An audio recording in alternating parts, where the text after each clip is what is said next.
Shalom, Bapak Ibu dan saudara-saudari yang saya kasihi dalam Yesus Kristus. Sebelum kita mendengarkan firman Tuhan, marilah kita berdoa.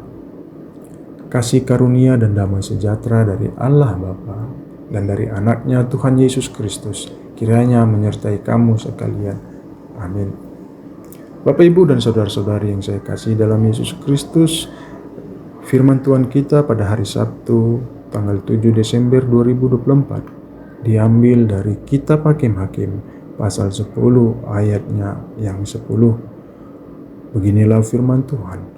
Lalu berserulah orang Israel kepada Tuhan, katanya, kami telah berbuat dosa terhadap Engkau, sebab kami telah meninggalkan Allah kami, lalu beribadah kepada para Baal. Demikianlah pembacaan firman Tuhan.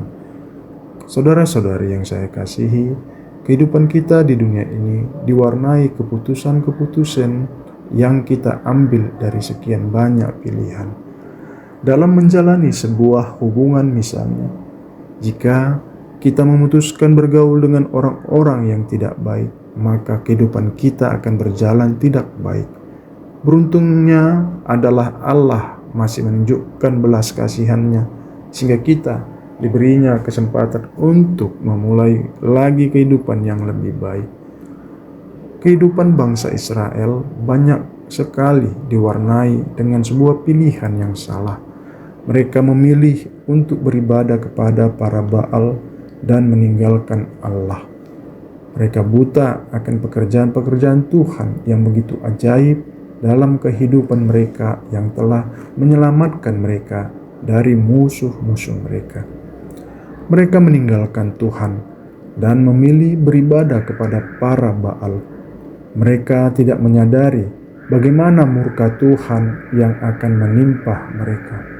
Tentu saja Tuhan tidak tinggal diam melihat semua itu. Mereka akhirnya diserahkan ke dalam tangan orang Filistin dan Bani Amon.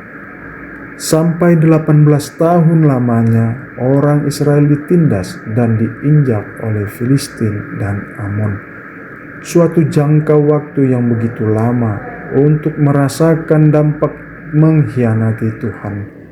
Tuhan memang membiarkan hal itu terjadi begitu lama agar mereka merasakan sakitnya penderitaan sebagai akibat meninggalkan Tuhan sampai mereka menyadari kesalahannya. Dan ternyata orang Israel menyadari kesalahan mereka karena telah meninggalkan Tuhan dan berseru kepada Tuhan meminta belas kasihan Tuhan. Saudara-saudari yang saya kasihi, dari seruan bangsa Israel dan bagaimana tindakan mereka, kita memahami arti pertobatan sejati. Pertama, pertobatan dimulai dengan sebuah pengakuan bahwa dirinya berdosa kepada Allah. Pengakuan yang didasari kesadaran bahwa ia telah melukai Allah dengan sengaja. Kedua, dalam pertobatan ada penyerahan kepada Allah, apakah itu hukuman atau pengampunan yang akan diterima. Dan ketiga, pertobatan berarti meninggalkan dosa dan kejahatannya. Kembali kepada Allah harus disertai dengan tekad untuk meninggalkan kesalahan dan membuat pilihan baru dengan melakukan kembali apa yang menjadi kehendak Allah. Sebesar apapun kesalahan kita, Allah dengan belas kasihan-Nya tetap menyediakan kasih karunia untuk mengampuni kita.